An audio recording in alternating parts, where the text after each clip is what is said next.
it's Kris. And Ainsley, good morning. Good morning, good afternoon, whatever it is. Already.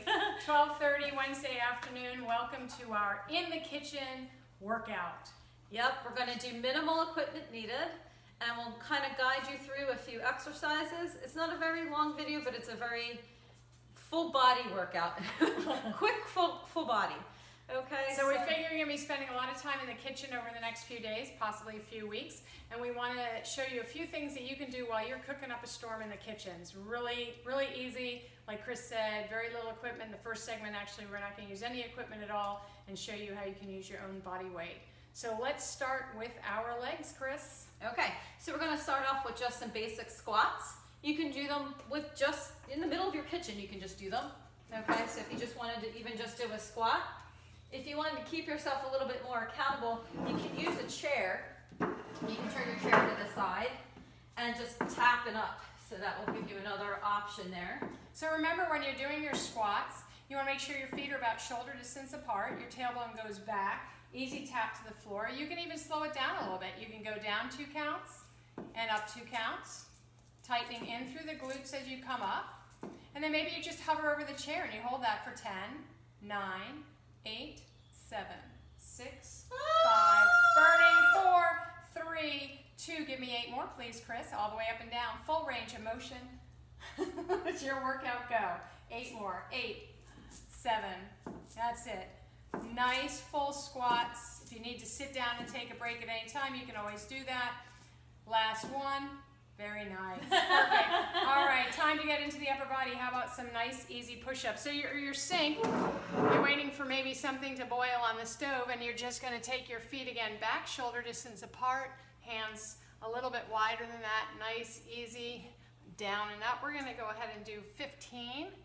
Okay. Breathe through it. Nice, long spine. So Ainsley, can I ask you to move to the other side of the counter so we can show them your back? Absolutely. Awesome.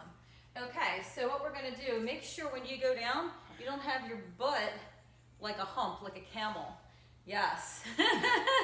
How not to do it? Yes, so you want your body like a board, okay, and your arms are a little bit wider than shoulder width, and you want your chest to go as close to the counter as you can. Getting a little tired here. Woo! How about one more, Ainsley? Hold it down. 4, 3, 2, and push up. And again, hold it down. 4, 3, 2, push up. We're going to do one more like that, and down, and hold for 4, 3, 2, and push it out. And then, Kris, how about this? Good on the shoulders, good on the chest, but what about your triceps in that push-up, right? Yes. So, hands narrow out, long spine again, but now the elbows come into the body. Yep. And push away. Woo! So this was a little bit more difficult because you're really just utilizing the tricep here. Triceps are the ones where everyone always says to me, "Hey Kris, how do I get rid of these arms? Bat wings. The bat wings are here." So this is good for the bat wings, okay? Again, you want to do somewhere between 10 to 12, maybe 15 if you're feeling good. Yeah, whew, already warmed up after a few of those exercises. All right, let's hit our legs again, Kris. How about some lunges? Okay. So with a lunge, you want to make sure your legs are pretty wide apart. You know, you don't want to be like this, so you're kind of like, you know, like a little creepy thing. You want your legs pretty wide apart. And when you go down, you want your knee so it doesn't go over your front toe. You want it even with your ankle, okay? And then push right back up. Keeping the back heel raised. Also want to make sure that heel doesn't stay down. Just like you're going to kneel on the ground and pick something up. Okay. So go ahead and do 10 reps on your right leg. I think you have 4 to go. So if you're having trouble with this, you can hold on. There's lots of holding points in your your counter. This is the oven right here. And make sure it's not on and hot when you go to grab the oven. All right, last 2. Last one. And let's switch legs. Nice form, Kris. You must be one of the paid professionals. Oh, maybe.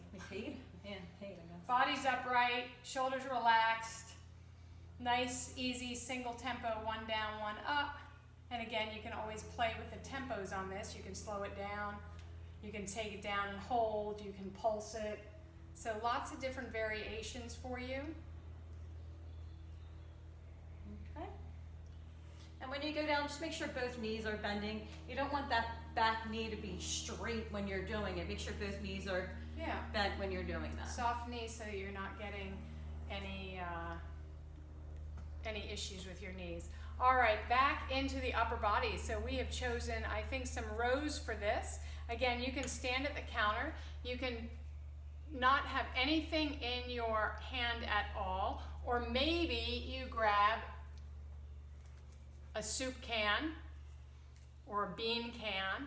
Remember, when you do this move, that you want to be sure as you come back, you're squeezing through your right latissimus muscle. So if you take your left hand on the side, you'll be able to actually feel the work that's happening on that side.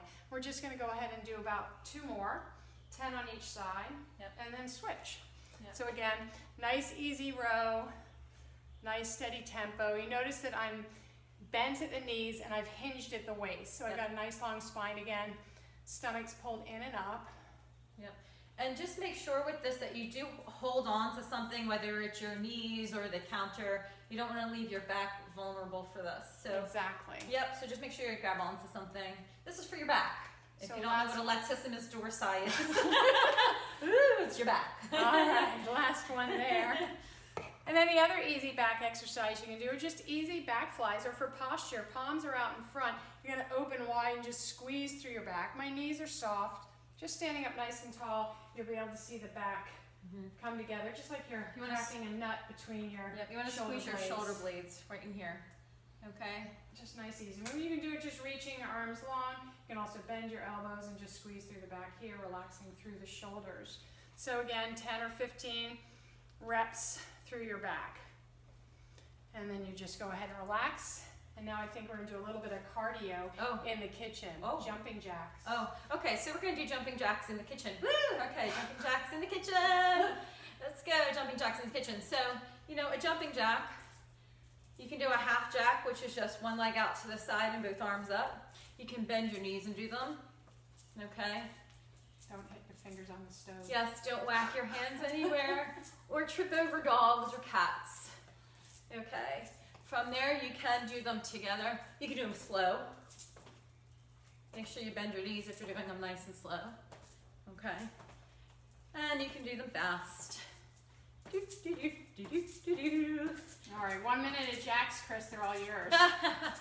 Now, we are on a tile floor, so people that have any lower back or knee issues, do the low impact version, do the alternative version. Maybe if you just want a little bit of cardio for a minute, you just bring your knees up. You know, that's always an option too, not even being jacks. So anything to get your heart rate up, and you can add rotation, movement, so you're not just staring at, you know, one object for the entire time. And now you spike that heart rate up a little bit, which is all good cardiovascularly. But let's finish up with some core work. So the best thing we can do for core, really total body, is going to be a plank, right?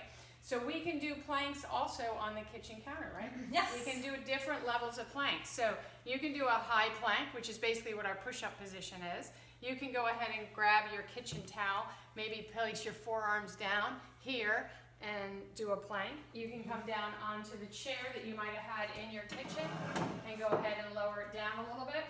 So you're in a plank here. So again, in any of these planks, you want your back completely straight. You don't want to have that stomach up in the air. Just keep everything nice and straight. Your shoulders are over your elbows, okay?